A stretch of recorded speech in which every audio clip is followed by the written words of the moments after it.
atualizando as informações do trânsito. A gente abriu o programa falando dessas oscilações de bolsa, de guerra tarifária, impacto nos produtos aqui, né? Preços de gôndolas e tudo mais, né? Vamos conversar um pouquinho com o Conselho de Exportadores de Café aqui do Brasil, né? Exportação de café. Em que medida essa guerra tarifária atinge o produto, né?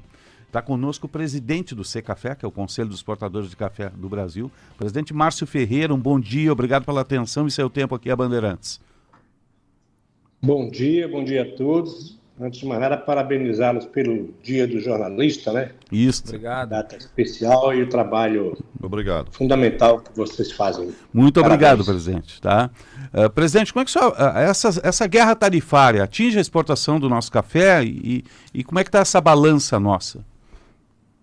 Veja bem, em relação à exportação de café, obviamente que a guerra tarifária, ela deixa todo mundo muito apreensivo, né? O mundo inteiro apreensivo, como se relatou agora há pouco aí, as bolsas despencando mais uma vez, então afeta diretamente os preços da exportação e, obviamente, os preços para os produtores. Uhum. O Brasil, que foi tarifado em 10%, ele até está em condições de vantagem em relação aos demais, porque ou outros estão com a mesma tarifa, ou, eventualmente, estão com tarifa bem mais altas, como é o caso do Vietnã, que está com 46%. Hoje, de manhã, começou uma discussão se o México seria zerado a tarifa, no caso do café, e outras tarifas, né? Porque a gente sabe que estão entrando em negociação. Então, há todo um momento delicado. Agora, em relação às exportações, o Brasil sendo o maior exportador, maior produtor, segundo maior consumidor, ele vem mantendo as exportações, ainda muito cedo. A gente acredita que pode até, eventualmente, beneficiar o Brasil, mas num ajuste geral, a participação do Brasil seguirá igual ou até melhor, como eu estava te falando. Sim. Obviamente, com preços bem afetados. As bolsas vêm despencando nos últimos dias. Nós saímos de Nova York num high de 440. Quando foi na época do anúncio da tarifa, ela estava em torno de 400, 390, e hoje já está 355, 356. Sim. Então a bolsa já caiu substancialmente e os preços do café também. Sim. O Conilon, que estava na faixa de R$2.000, safra está acabando agora, safra corrente, está sendo negociado hoje a R$1.600, safra nova, para entrega já imediata, agora início de maio. Sim. E o Arábica também vem cedendo na mesma velocidade, só que o Arábica, como a safra ainda não entrou, os negócios estão mais travados. Entendeu? Sim. Qual é o tamanho da nossa exportação para os Estados Unidos, presidente?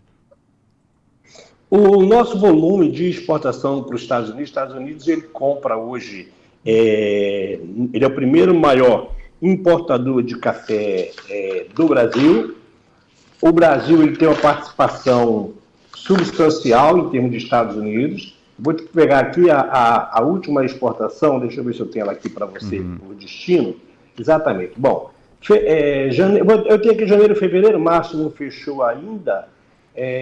Deixa eu ver aqui. Estados Unidos.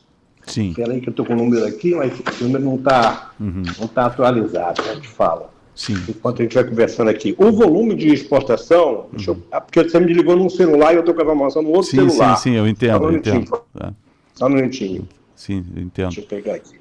Até mesmo para a gente ter noção dessa fatia toda. O que é importante agregar, enquanto eu estou pegando a informação para você, é que para cada dólar exportado, matéria-prima, isso se transforma em 43 dólares na economia americana. Então, o volume de PIB que o café gera, o café ele representa em torno de 1,35% do PIB americano. Para você ter uma ideia, a economia americana é infinitamente maior que a brasileira, e o café representa só 0,8% da economia brasileira. Então, os Estados Unidos eles vão tratar o café de uma forma com muito cuidado, pela geração de empregos que tem e pelo valor na economia, a questão, inclusive, social que representa o café, né? Então, vamos dizer, a Associação Nacional das Indústrias Americanas, a ANCA, ela vai, obviamente, trabalhar no sentido de que são milhões de empregos que seriam afetados por essa tarifa, não só do Brasil, mas de outros também, né? Presidente, bom dia, Sérgio Stock aqui. O Sérgio, senhor bem, o senhor. Evidentemente, seu foco é na exportação, mas a entidade, o Conselho, acompanha o mercado interno também. Claro. E o senhor citou há pouco aí que está começando uma curva de redução de preço e isso, evidente, deve chegar aos nossos consumidores. Porém, não é o que nós estamos vendo no supermercado. E aqui fala um apreciador de café e que acompanha as marcas e os preços também, pelo menos aqueles cafés que são os mais consumidos, os que estão mais disponíveis hoje nos supermercados. A gente está vendo o contrário, um reajuste de preço até de uma semana para outra. Que fenômeno é esse? Bom, isso aí eu posso explicar pelo seguinte. Como eu disse antes, a Bolsa chegou a bater 440, hoje ela está 355, exatamente agora. Entretanto, olha aqui, entretanto, os preços que foram atualmente repassados para o supermercado, eles ainda estão muito aquém, inclusive, dos níveis atuais, ou seja, não foi repassado boa parte da alta. E os supermercados, por sua vez, repassaram menos. Então, mesmo com essa recolhida do mercado, você precisa ainda de um ajuste para baixo que venha a trazer uma efetiva redução de custo em relação ao preço praticado pelas indústrias. Isso ainda não chegou. Para te ser sincero, acredito que vai chegar, porque na alta do mercado, embora atribuamos principalmente a acidentes climáticos, o fato é que o mercado sempre ele tem um poder do mercado financeiro, então estou me referindo aos fundos de investimentos, e esses fundos especuladores levam as bolsas, seja Nova York, café, outra, qualquer, para patamares para cima ou para baixo, muito além daquilo que se espera. Os fundos são extremamente comprados e agora começam a realizar, liquidando essas compras, que inclusive estão a níveis bem abaixo do mercado. Essas realizações devem continuar derrubando o mercado, agora está 354, bateu 353 agora há pouco. Então, essas realizações vão levar o mercado para patamares que permitirão, a médio prazo, eu diria, após a entrada das safras, lembrando que a safra ainda não entrou, um impacto positivo para o consumidor. A gente pode esperar isso até o final do ano. A gente pode esperar isso até o final do ano. Pode esperar, a não ser que você tenha algum acidente climático significativo.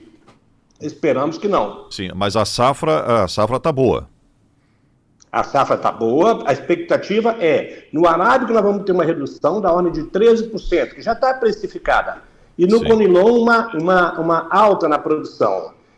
Esses fatores, por si só, não derrubariam o mercado. Mas como o mercado está inflado pela compra de fundos, ele, obviamente, com as tarifas, que ajusta todas as commodities para baixo, e o fundo realizando aquilo que ele tem de margem, a gente espera que esses preços vão se ajustar até o final do ano. Como é que o senhor vê o mercado brasileiro no exterior nesse momento, considerando a volatilidade dos mercados? O senhor já falou sobre a movimentação das bolsas, mas eu me refiro no seguinte sentido. Considerando o nível de retração dos Estados Unidos em termos de relações comerciais e a possibilidade de, no vácuo dessa retração, nós temos o estabelecimento de acordos comerciais entre outros países. Notoriamente, se fala muito do acordo entre o Mercosul e o mercado europeu. Bom, primeiro deixa eu voltar à pergunta que foi feita anteriormente. O Brasil embarcou 1,2 milhão de sacas para os Estados Unidos no primeiro trimestre, com receita de 423,8 milhões de dólares. Isso foi exportação em janeiro e fevereiro. A sua pergunta agora é muito propícia. O cenário ele se torna mais favorável em relação ao acordo do Mercosul, inclusive sabemos que tem uma delegação do governo brasileiro indo, agora acho que essa semana ou a próxima, já para a Europa, para discutir novamente o Mercosul. A gente tem ali França, que se posiciona contra o acordo do Mercosul, Europa, e um pouquinho, talvez, a Alemanha por detrás. Não bota cara, mas também, aparentemente, não é tão favorável. O cenário mudou bastante e se torna mais propício para a assinatura do acordo Mercosul-Europa. As exportações de café do Brasil para os Estados Unidos, no momento, elas estão, por incrível que pareça, até mais favoráveis. A gente viu nos últimos dias players americanos, indústrias principais, vindo mais para o Brasil, obviamente, já que Vietnã, por exemplo, está com 46% de tarifa. Então, a gente sabe que isso tudo vai passar por um ajuste, mas para o Brasil, eu entendo que não haverá grandes prejuízos no volume que ele comercializa. E favorável à questão Mercosul-Europa. O Brasil teria outros clientes caso os Estados Unidos reduzissem a compra? Além da Europa, teria. Na pandemia a gente viu aí que países liberaram certas restrições sanitárias e passaram a comprar do Brasil produtos diversos da agricultura e da pecuária justamente para não faltar alimentos, não é? Agora, nesse momento, se os Estados Unidos reduzissem a compra e se não avança o acordo com a União Europeia, é fácil para o mercado de café, para o produtor de café brasileiro encontrar outros clientes? Eu não diria que é fácil, mas é natural, porque o Brasil ele já exporta para os principais países consumidores e praticamente todos os países produtores. Como eu disse, os países produtores, via de regra, vamos colocar ali México, Colômbia, o próprio Vietnã e outros, Indonésia, eles importam cafés do Brasil, Peru, Equador, e muitos deles importam matéria-prima porque eles exportam o café deles solúvel, sem os 9% que o nosso solúvel sofre. Então, se vem o acordo do Mercosul, o nosso solúvel, por exemplo, e também café verde, não tem tarifa, não teria tarifa. Mesmo que não tenha o acordo do Mercosul, o cenário atual, para a gente, está mais vantajoso. Por outro lado, não vemos nenhuma possibilidade dos Estados Unidos reduzir a importação de café brasileiro, pelo contrário. A gente imagina que vai aumentar. No cenário que está aí, é mais provável o Brasil aumentar market share do que reduzir market share. Sim, quem é o nosso principal concorrente hoje, presidente? É o México, é o Vietnã? De onde vem a concorrência principal hoje? Não, o principal concorrente do Brasil é o Vietnã, mas o Vietnã, para os Estados Unidos, ele exporta em torno de 1,5 milhão, no máximo 2 milhões de sacas de café. A maioria das exportações do Vietnã são direcionadas para a Europa. Ou ele exporta café solúvel, eles estão muito avançados na questão de industrialização, proporcionalmente mais do que o Brasil, que é uma coisa que nós precisamos trabalhar, vender produto industrializado com valor agregado, não somente solúvel, mas também torrado e moído. E, obviamente, na logística, o Vietnã está muito além do Brasil. O Vietnã ele recebe os maiores navios do mundo, enquanto o Brasil se limita no Porto de Santos a navio de 9 mil contêineres. E o Vietnã recebe navio de 24 mil contêineres. Então, a nossa gargalo logístico nos atrapalha bastante, mas o Vietnã é o maior concorrente no Conilon. Aí você tem a própria Colômbia e a América Central nos arábicas. Como os preços desses países sempre estão, via de regra, acima do que Brasil, com prêmios, inclusive, sobre o Brasil e prêmios sobre Nova York, num cenário em que o mundo está estarrecido com essas tarifas, Brasil, sendo mais competitivo, não perderia market share. Sim. E tem surgido novos mercados? Que mercados tem surgido para o Brasil?